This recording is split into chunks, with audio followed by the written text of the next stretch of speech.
Unemployment is being seen as one of the major issues at the moment. रोजगार और बेरोजगारी। उत्तर प्रदेश भारत का सबसे बड़ा बेरोजगार युवाओं का राज्य बन चुका है। इंडिया में बेरोजगारी पिछले 45 सालों में अपनी चरम सीमा पर है। देश में हर साल लाखों स्टूडेंट डिग्री लेके निकलते हैं और फेस करते हैं unsaid but tragic reality of India, unemployment, जिसके बारे में कोई बात नहीं करना चाहता। पहली बात है कि आज अवसर ही अवसर है। हमने चुनौतियों को चुनौती दे करके अवसर में परिवर्तित किया है। डिग्री है पर जॉब नहीं, स्किल्स है पर मौका नहीं। सवाल ये है, गलती सिस्टम की है या फिर हमने आज इस प्रॉब्लम को इतना नॉर्मल बना दिया है कि कोई इसके बारे में बात तक नहीं करना चाहता। देश के प्रधानमंत्री से जब सवाल किया जाता है रोजगार के बारे में तो उनका जवाब होता है 1 GB डेटा हम चाय की प्याली से सस्ता दे रहे हैं, तो रील्स बनाओ, पकोड़े तलो। क्या पकोड़े तलना रोजगार नहीं है?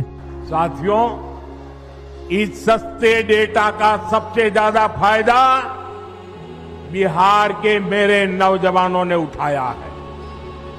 ये जो रील्स पर रील्स बन रही है ना, सारी क्रिएटिविटी दिख रही है।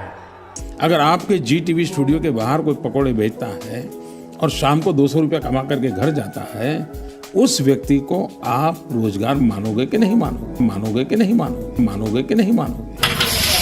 नेताओं के बच्चे बाहर की कंट्रीज में पढ़ लिख कर वहाँ की सिटीजनशिप ले रहे हैं और जो ऐसा नहीं कर पा रहे हैं वो इंडिया में अपनी ही पॉलिटिक्स चमका रहे हैं। उनका करियर तो फिक्स है, लेकिन आपका क्या? देश की मीडिया बेरोजगारी पर बात नहीं करना चाहती और जब कभी भी बेरोजगारी का सवाल आता भी है तो सरकार के बचाव में कह दिया जाता है यूथ के पास स्किल्स ही नहीं है। तो मेरा ये सवाल है, एजुकेशन सिस्टम को किसने बनाया? कौन उसे कंट्रोल कर रहा है? एक ऐसा एजुकेशन सिस्टम जो आपको इतना काबिल नहीं बना पा रहा है, जो आपको इतना स्किलफुल नहीं बना पा रहा है कि आप अपनी और अपनी फैमिली की रिस्पॉन्सिबिलिटी ले सको, आप खुद की अर्निंग कर पाओ, तो क्यों ऐसे एजुकेशन सिस्टम को उखाड़ के फेंक नहीं दिया जाता? आज की इस वीडियो में हम बात करने वाले हैं इंडिया में इतनी बेरोजगारी क्यों है, कौन जिम्मेदार है और सबसे जरूरी सवाल, इसका सॉल्यूशन क्या है। और जो लोग पॉपुलेशन और स्किल्स का बहाना देते हैं उनकी मैं अलग से क्लास लेने वाला हूं। मैं बस स्टैटिक्स की बात नहीं करूंगा, उसके साथ साथ ये भी बताऊंगा नंबर्स के पीछे रियल लोग कौन कौन हैं, स्टूडेंट्स, पेरेंट्स, यूथ प्रोफेशनल्स। और हाँ, ये वीडियो ओपिनियन बेस्ड है। मैं ओपनली गवर्नमेंट और एजुकेशन सिस्टम पर सवाल करने वाला हूँ, साथ ही आपकी काबिलियत पर भी सवाल करने वाला हूँ, क्योंकि केवल गवर्नमेंट और एजुकेशन सिस्टम को ब्लेम करना इनफ नहीं है, आप भी इसके पीछे कहीं न कहीं जिम्मेदार हो। तो ये वीडियो सबके लिए नहीं है, कमजोर दिल वाले इस वीडियो को अभी छोड़ सकते हैं। सबसे पहले मैं ये क्लियर कर दूं, अनएम्प्लॉयमेंट एक रियल प्रॉब्लम है, क्योंकि हो सकता है मीडिया और अंधभक्त ये मानने से ही मना कर दे कि इंडिया में अनएम्प्लॉयमेंट एक रियल प्रॉब्लम है। इंटरनेशनल लेबर ऑर्गेनाइजेशन की 2024 की रिपोर्ट के अकॉर्डिंग इंडिया में 15 से 29 साल के यूथ में बेरोजगारी 29% है और ये वो यूथ है जिसके पास ग्रेजुएशन या उससे हायर डिग्री है, और ये रेट लगभग 9 गुना ज्यादा है उन लोगों से जिनके पास कोई भी डिग्री नहीं है। यानी आपके बेरोजगार होने के चांसेस 9 गुना ज्यादा हैं अगर आपके पास ग्रेजुएशन या उससे हायर डिग्री है, कंपेयर टू दोज पीपल जिनके पास कोई भी डिग्री नहीं है, जो अनपढ़ है। अब ये बात सुनने के बाद कहीं आप अपनी पढ़ाई लिखाई मत छोड़ देना, क्योंकि अनपढ़ और इलिटरेट लोगों के पास भले ही जॉब है, लेकिन कौन सी जॉब है, घर से बाहर निकलकर दूसरे स्टेट में जाकर वे किस तरीके का काम कर रहे हैं, कितनी कम सैलरी पर, 15 से 20 हजार की सैलरी पर वे किस तरीके का काम कर रहे हैं, शायद वो आप न करना चाहो। रिसेंटली राजस्थान में ग्रुप डी की वैकेंसी निकलती है। वैकेंसी थी 53,000 की और उसके लिए अप्लाई कितने लोगों ने किया? 25 लाख। और इन 25 लाख लोगों में से 90% ऐसे लोग थे जिनके पास M.Tech, B.Tech, MSc, PhD तक की डिग्री थी, जबकि इस जॉब के लिए क्वालिफिकेशन चाहिए थी केवल 10th पास। सोचिए, आप खुद सोचिए, एक व्यक्ति जिसने PhD कर ली और अब वो पियोन की जॉब के लिए अप्लाई कर रहा है। और यहाँ पर मैं कोई डिस्क्रिमिनेशन नहीं कर रहा हूँ, कोई भी काम बड़ा या छोटा नहीं होता, लेकिन हमें ये भी सोचना चाहिए, एक व्यक्ति ने 10th करने के बाद पहले ग्रेजुएशन की, पोस्ट ग्रेजुएशन की, उसके बाद PhD की, अपनी लाइफ के 10 से 15 साल दिए एक डिग्री को, और उसके बाद उसे ऐसी जॉब करनी पड़ रही है जिसके लिए क्वालिफिकेशन चाहिए थी मात्र 10th पास। अब इस पूरे सिनारियो से 2 में से एक बात तो क्लियर हो जाती है। पहला, या तो हमारा एजुकेशन सिस्टम पूरा फ्रॉड है जो बिना किसी स्किल के लोगों को डिग्रियां बांट दे रहा है कि PhD करने के बाद भी उन्हें पियोन की जॉब के लिए अप्लाई करना पड़ रहा है, या फिर दूसरा, इंडिया में इतना ज्यादा अनएम्प्लॉयमेंट है कि लोगों को जॉब नहीं मिल पा रही है, जिस काबिल वो हैं उस तरीके की जॉब उनके लिए अवेलेबल नहीं है, इसलिए उन्हें ग्रुप डी की वैकेंसी के लिए अप्लाई करना पड़ रहा है। Now, youngsters with PhDs and MBA degrees are applying for post of peons at a university in Rajasthan. इस पूरे सिनारियो से इन दो में से एक बात तो डेफिनेटली प्रूव होती है, सरकार ना तो जिम्मेदारी लेने के लिए तैयार है और ना ही ये मानने के लिए तैयार है कि देश में सच में जॉब क्राइसिस है।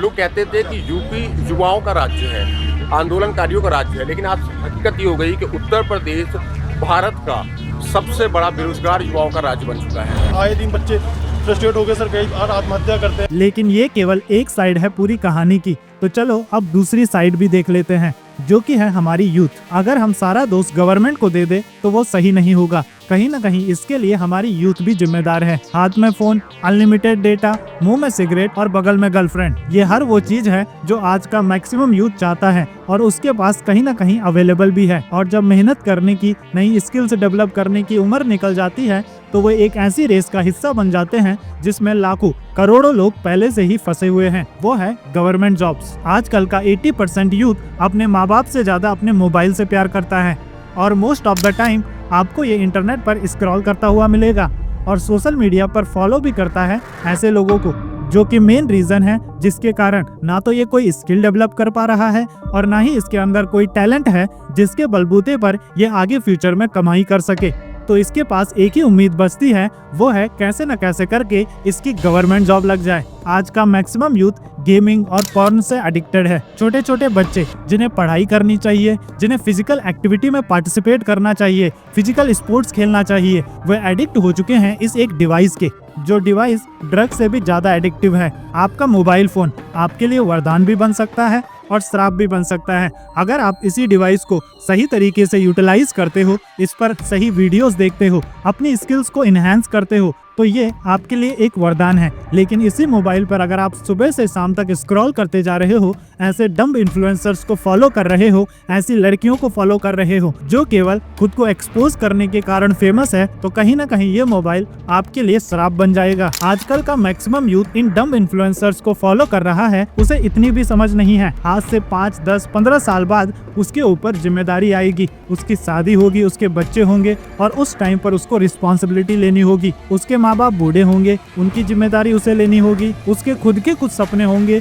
जिन्हें पूरा करने के लिए उसे मेहनत करनी होगी। लेकिन उसका फोकस अभी केवल एक ही चीज पर है, वो है स्क्रॉल करने पर। सोशल मीडिया पर किसकी किससे फाइट चल रही है, बिग बॉस में क्या हो रहा है, अरे वो इन्फ्लुएंसर की शादी हो रही है, उस एक्टर का इस एक्ट्रेसेस के साथ चक्कर है, वो बस इन चीजों में फंसा हुआ है जिससे उसकी लाइफ पर ढेले भर का फर्क नहीं पड़ने वाला। लेकिन वो इन्वॉल्व है ऐसी एक्टिविटीज में। आज तुम सोशल मीडिया पर बैठकर ये सब कर रहे हो, लेकिन आज से कुछ साल बाद जब आपके ऊपर जिम्मेदारी आएगी तो किसको दोष दोगे, किसको कोसोगे? अपने माँ बाप को, उन्होंने सही से पढ़ाया नहीं, या गवर्नमेंट को कि गवर्नमेंट ने जॉब नहीं दी और कोई ना मिला तो किस्मत और भगवान तो है ही। मेरा यूथ से एक सवाल है, ये जो सब हो रहा है सोशल मीडिया पर, इसमें तुम कहाँ हो? मैं एल्विस आर्मी का समर्थक हूँ? नहीं, मैं एंजिलियंस हूँ। कहाँ फंसे हो मेरे भाई? और उससे क्या भला होने वाला है तुम्हारी लाइफ में? तुम इंडिया का फ्यूचर हो। चलो इंडिया छोड़ो, तुम्हारी फैमिली तुम पर डिपेंड करती है, चलो उनको भी छोड़ो। तुम्हारा खुद का फ्यूचर, तुम कैसे सरवाइव करोगे आने वाले टाइम पर,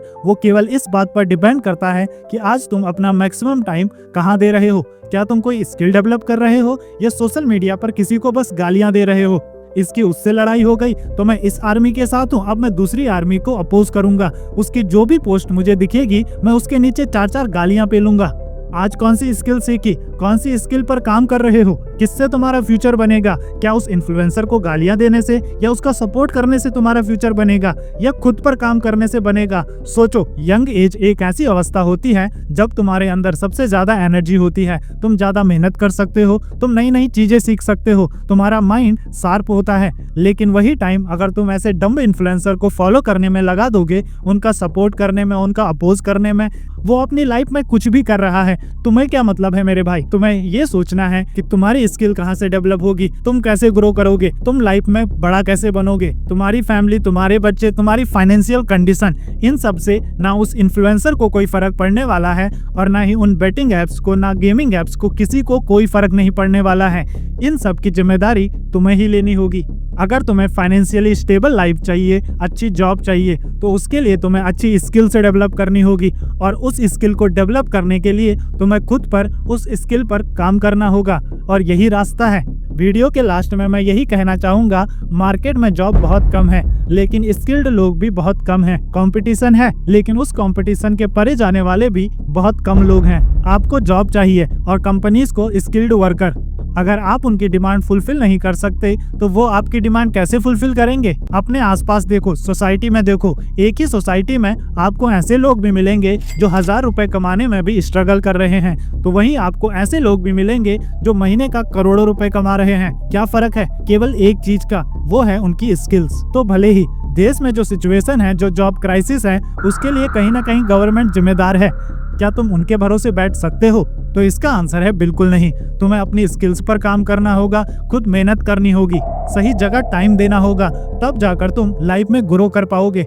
गवर्नमेंट को जॉब इंक्रीज करने में, एम्प्लॉयमेंट बढ़ाने में काम करना चाहिए, ऐसे स्टेप लेने चाहिए जिससे एम्प्लॉयमेंट बढ़ सके। लेकिन वहीं आपको भी फोकस करना चाहिए कि आप कैसे ज्यादा से ज्यादा स्किल्स डेवलप कर पाओ। गवर्नमेंट को शॉर्ट टर्म विजन के साथ चुनाव जीतने पर नहीं बल्कि लॉन्ग टर्म विजन के साथ देश को और ज्यादा ग्रो करने में, जॉब एम्प्लॉयमेंट बढ़ाने पर फोकस करना चाहिए। वही हमारी यूथ को भी अपनी स्किल्स को डेवलप करने पर फोकस करना चाहिए, ना कि स्क्रॉल करके अपना टाइम वेस्ट करने पर। और जब तक ये दोनों पक्ष सही से काम नहीं करेंगे तब तक देश का विकास नहीं होने वाला। अगर वीडियो आपको अच्छी लगी तो चैनल को सब्सक्राइब करने के बाद उसके सामने वाला बेल आइकन जरूर से हिट करें। मैं मिलूंगा आपको अगली वीडियो में, तब तक के लिए good bye. Keep learning, keep growing.